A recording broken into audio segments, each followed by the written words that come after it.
nostalgia critic. I remembered, so you don't have to. Jurassic fucking Park. When this film came out, people went nuts. Not only did it have groundbreaking CGI effects, but it had action-packed suspense, a sense of awe and wonder, and just seemed gigantic. So when it was re-released in 3D recently, you bet your ass I got over to the theater to relive all those awesome memories. And how did it hold up? It was awesome! But maybe not as awesome as I remember.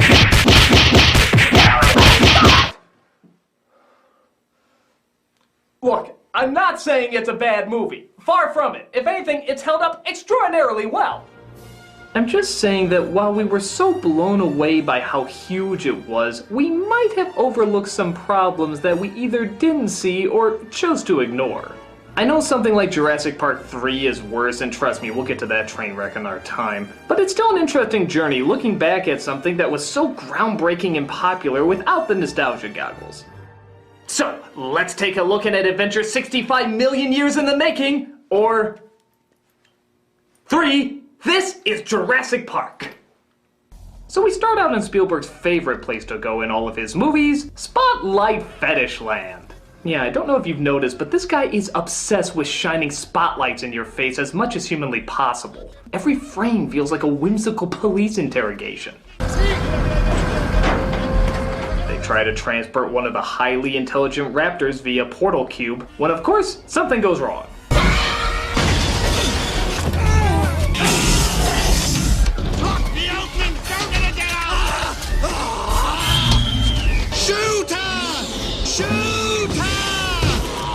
You know, was there really no other way to get these things into their cages?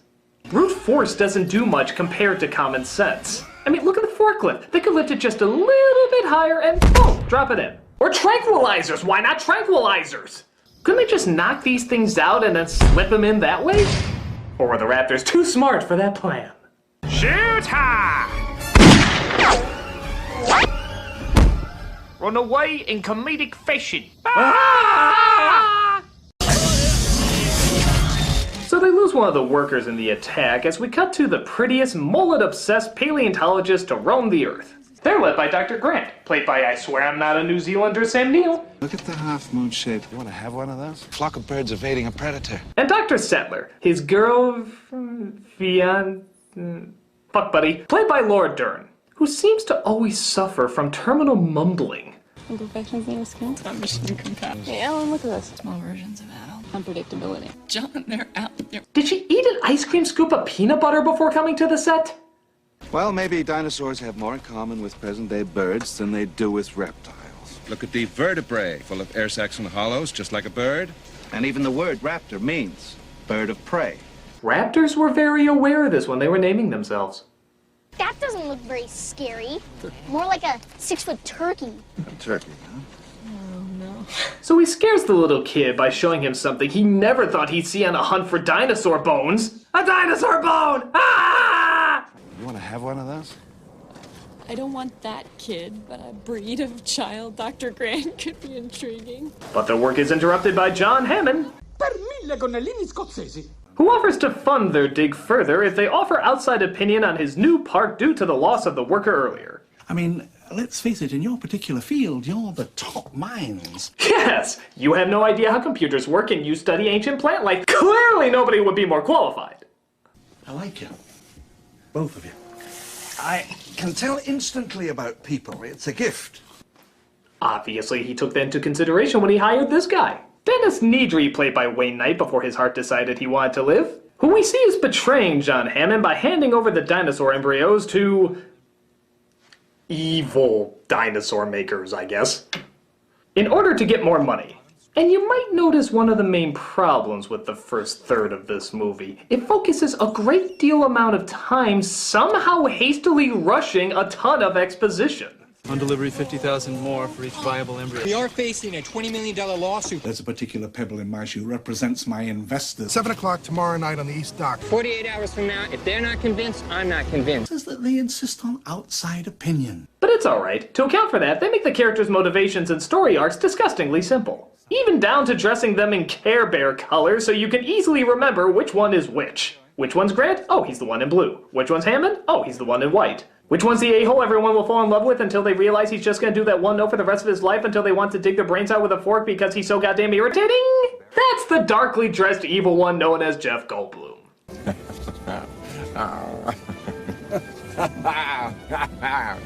Shoot him!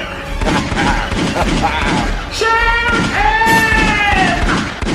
Yeah, Goldblum, or the Wizard of Oz as I like to call him, wasn't a complete unknown before this flick, but he became a household name after it became a hit, and people fell in love with his performance. And at the time, it was kind of charming. People have never heard this kind of performance in a blockbuster film before. We're going to conduct an experiment. It should be still. The car's bouncing up and down, but that's okay. But once we discovered that he fell in love with his performance, even more than we fell in love with his performance, to a point where he never wanted to leave that performance, we do end up asking ourselves, how the fuck did we ever like this performance to begin with? Stop!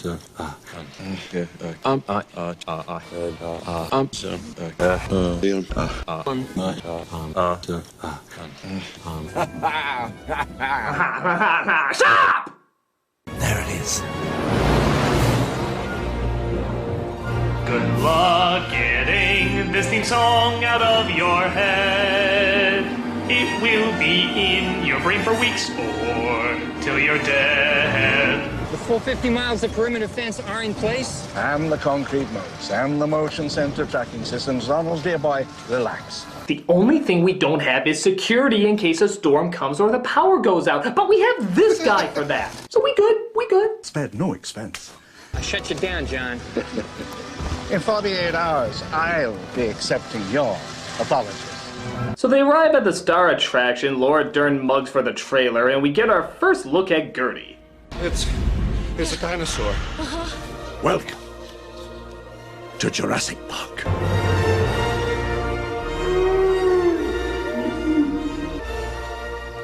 They're moving in herds.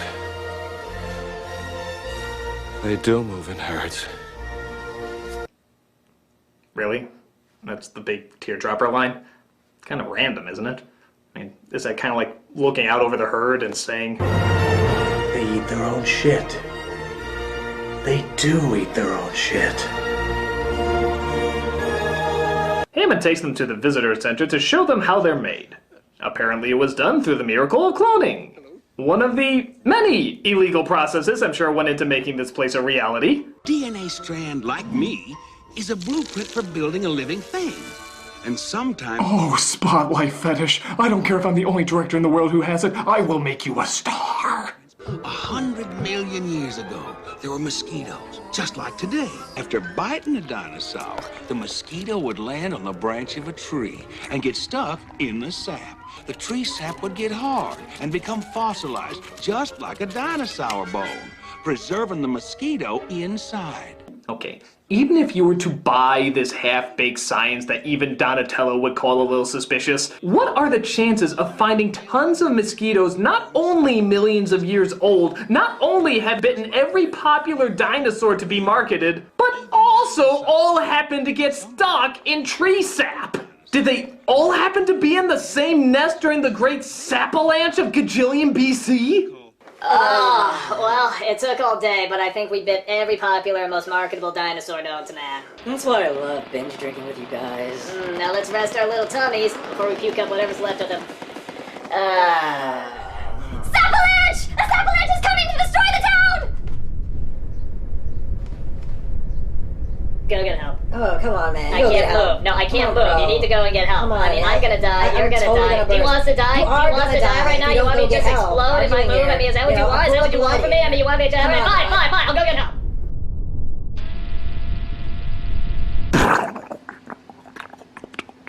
I wonder if I'm a blood donor. We get to whimsical moment number I'm not even gonna bother counting as we see one of the baby dinosaurs being born. What species is this? It's a velociraptor. We bred raptors. Ah, so he can't identify the dinosaur from his trademark make kid wet pants speech even when he's holding the damn thing right in his motherfucking hands. Great job picking those top minds you were talking about there, Hammond. Spared no expense.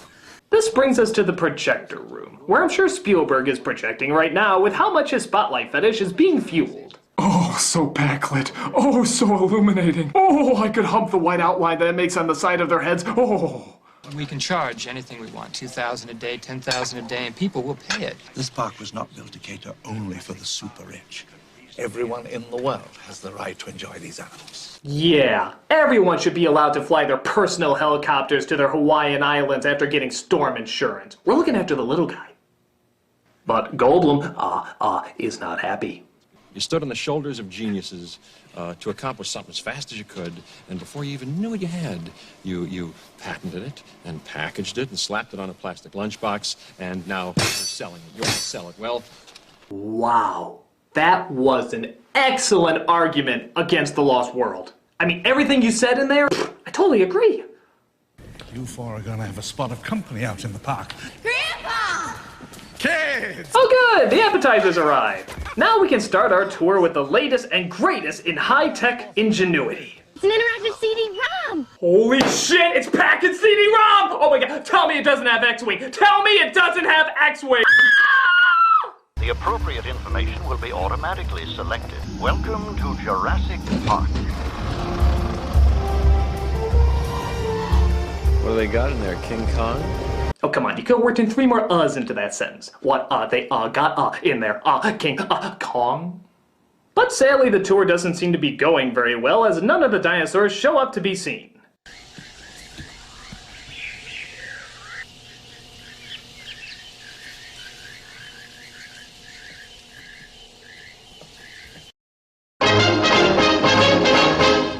It's okay, because Goldblum uses his traditional pickup tricks that always seem to get him women at TGI Fridays. Tiny variations.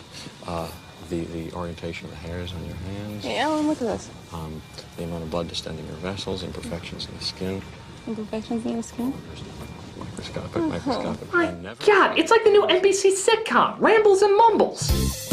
One's a horny chaotician, the other's a giggling plant expert who doesn't want to get married but surprisingly wants kids for some reason. Together, they make the greatest couple nobody can understand or want to listen to since Jackie Chan and Chris Tucker.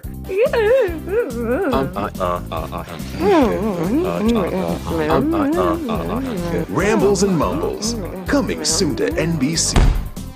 Wow, that was fast. They get out of the car and stumble across a sick Triceratops, but Sattler is determined to figure out what's causing the sickness. Now, in reality, this scene serves no purpose to the plot apart from separating Sattler from the group. And let's be honest, it only exists so kids can giggle when he says this line. that is one big pile of shit. Your career in a nutshell. But Nidri has to hurry with those embryos, or else the obvious video that everyone in the audience said was an obvious video, seriously, you can crop that shot just a notch, says the storm is coming and that the ship has to leave with everyone on it. Oh, look how lens flary it is. Oh, yeah. So he says the power's gonna go in and out, thinking he can make it back in time before anybody notices. But he gets lost, resulting in all the power shutting down and the cars getting stuck in the worst place possible.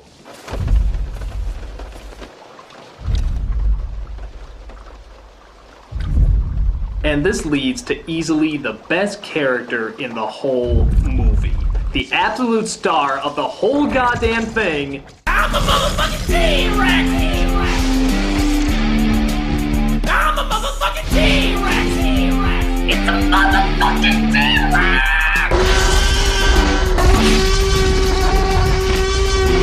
This badass mother owns it. This scene is about as perfectly paced and perfectly suspenseful as a scene can get. I'm a motherfucking T-Rex! I'm a motherfucking T-Rex! I think everything about her can be summed up in that one awesome roar.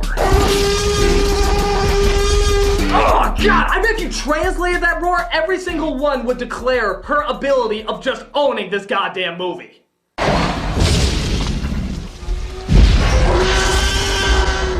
Boy, do I hate being right all the time.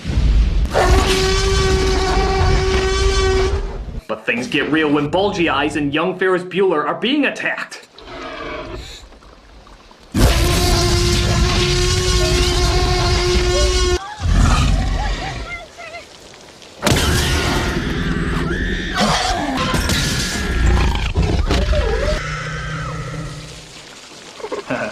Comedy from me, the Goldblum.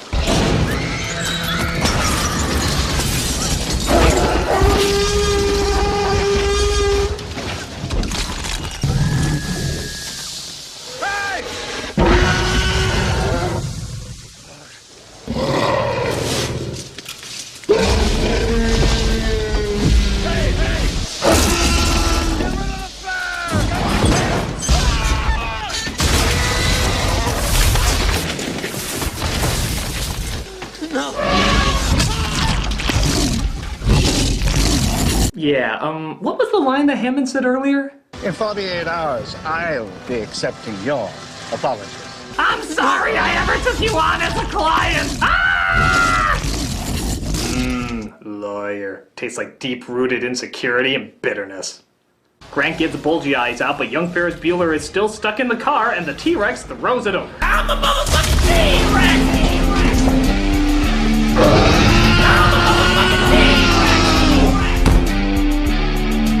I'm sorry, I need a minute to recover from such awesomeness. Play the music!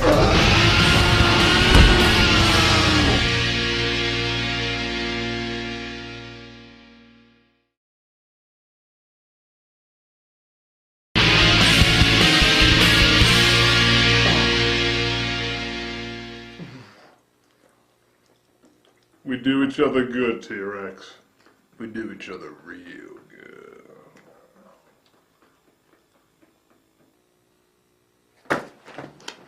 Back to the story. Nidra gets his card stuck and does his best to pull it out. There's the road. Bring your back up. Was that a cartoon sound effect? Did Schumacher take over for 1 second of filming? Buddy comes across a nasty visitor. Or at least she becomes nasty when the prop guy pulls the strings. Yep, just ruined that scene forever for ya. Grant manages to get young Ferris Bueller out of the tree and tries making their way back. Meanwhile, Sattler comes across Goldblum just in time to partake in another badass T-Rex scene. Eat those bitches! Don't forget the mirror scene that proportionally makes no sense, but it's still so goddamn cool. Yeah, that so doesn't add up. Hey, look on the bright side. At least you gave Toy Story 2 something to parody. The next morning, Grant and the kids come across some friendly brachiosauruses. I have to admit, this is one of the lesser effects in the movie. I don't know, maybe because it's at a profile, but does anyone else think it looks like just a giant, expensive sock puppet? Can I touch it? Sure. Just think of it as kind of a big cow. I like cows. Well, I know we sounded weird to me too. Not that you can make the phrase, I like cows, sound all that natural, but it goes pretty Lucas there, doesn't it? I like cows. But I don't like sand. I like snot. Suddenly, Grant discovers the dinosaurs are breeding, which seems impossible seeing how all of them are females. They mutated the dinosaur genetic code and blended it with that of frogs.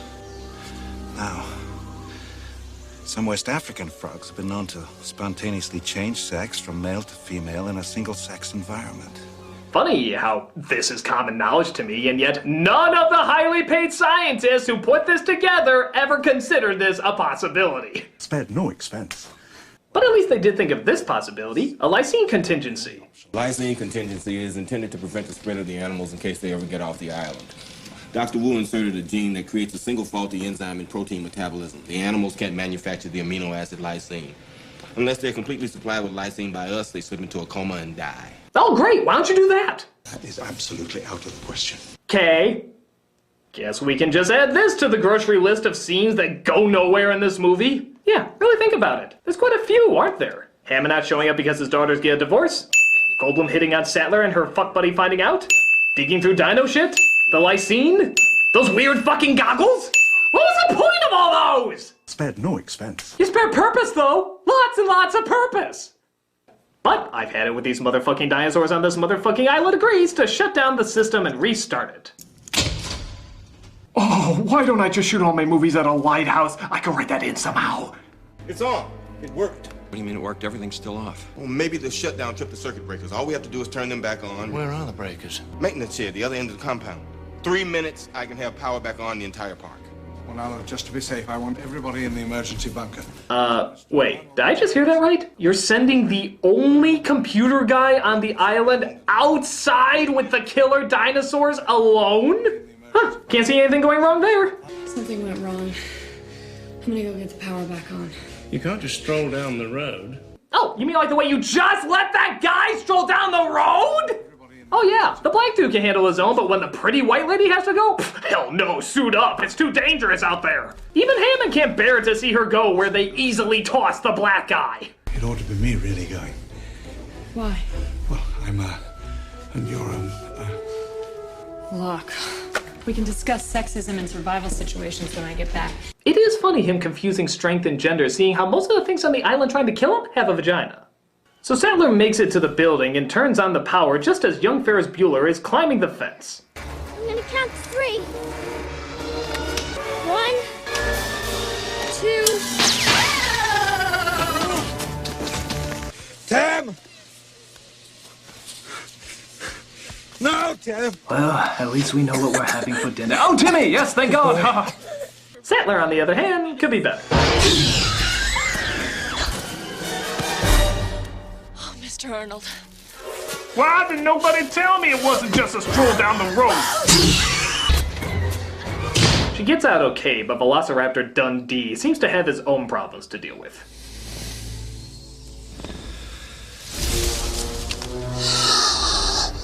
Clever girl. Waiting for me to turn around to acknowledge your intelligence.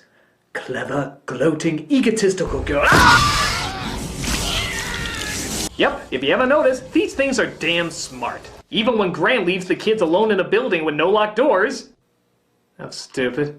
They manage to open up the doors, corner them in the kitchen, and yet somehow never manage to get these twerps. Yeah, you go on and on about how smart they are and how they can even track die-hard hunters, yet 2 little kids with literally no way out give them the slip? I mean, couldn't they just be like... Oh, Stephanie, could you be awesome and stand guard at the door while I sniff our dinner out? Of course, Vanessa. Thank you. No prob. Hey, did you hear about Andrea's spontaneous change of sex? Yeah, that was weird.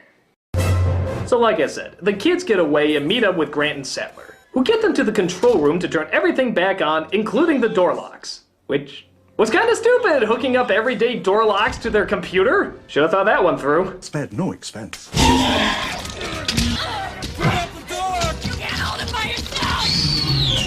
So while Bulgy Eyes tries to boot up all the power to the park, because they clearly went into great detail about what a computer expert she is. I'm a hacker. See?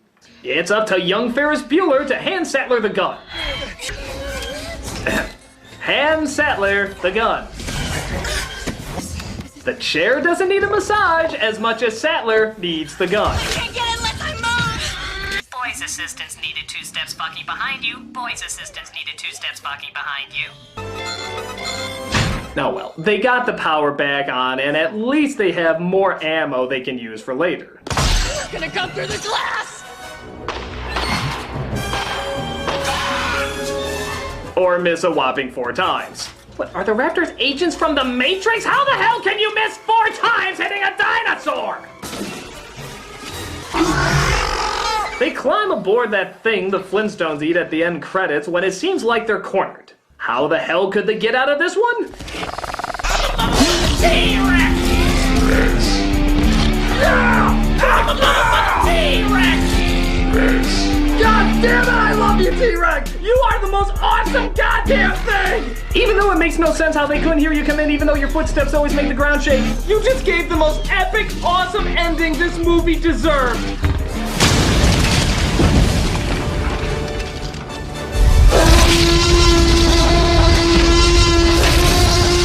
All she needs is a mic drop. I swear, that's the only thing missing. She fucking owns everything that ever existed. She just needs a mic drop.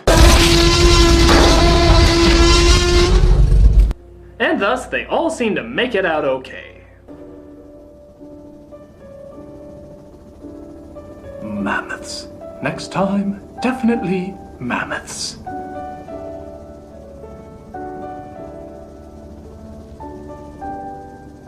Aw, my touching story arc is complete. Let's split in the third film. Okay. And the moral of the story, kids, when a white Scottish man offers you to see his park, you say no. And that's Jurassic Park. It's got its flaws, even some major flaws, but I'm sorry, it's still fucking awesome. The effects for the most part still look great. The story is not devoid of intelligent conversation. The characters, though maybe a little too simplistic at times, are still likable. And it still has the size and scope to not only enchant, but also scare. It's suspenseful and fun despite that there's some typical Spielberg moments, both good and bad. Not to mention just the straight up awesome factor. It knows what to give the audience and just how much suspension of disbelief we can lend to still enjoy it. As action-packed adventures go, this is one that is still a lot of fun and very impressive. And of course, let's be honest here, it made the T-Rex a motherfucking star again. Drop that mic, bitch!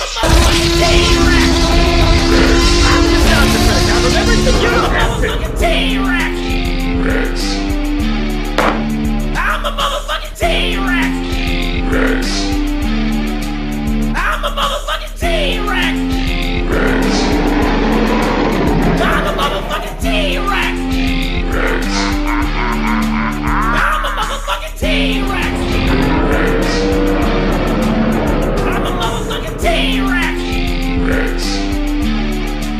I'm a motherfucking T-Rex!